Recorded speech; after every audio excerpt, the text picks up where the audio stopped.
Mayroon naman tayo dito ano, stator ng Kawasaki KMX 125. Yung Mindoro yun, Mindoro. I-rewind natin tong dalawa na to. Kasi yung reading niya nasa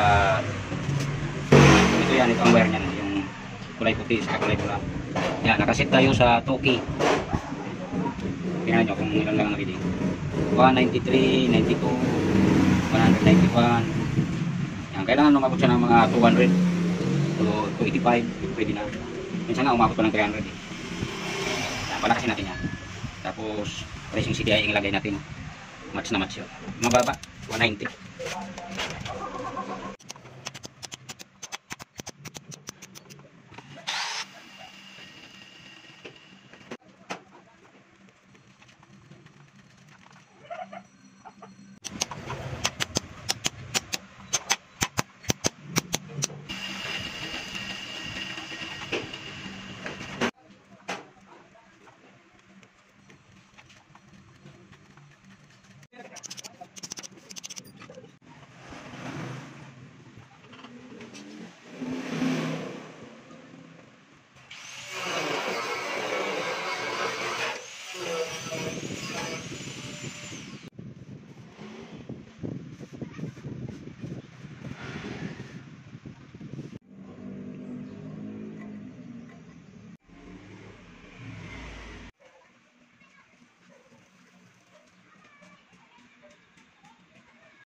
Ayan mga kuya, tapos na nang i-rewind natin.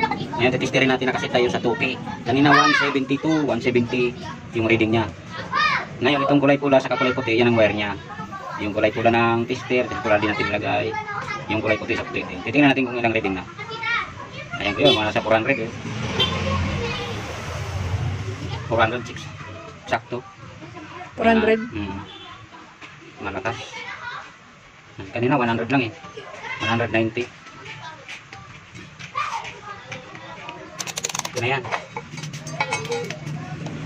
400 plus na yan.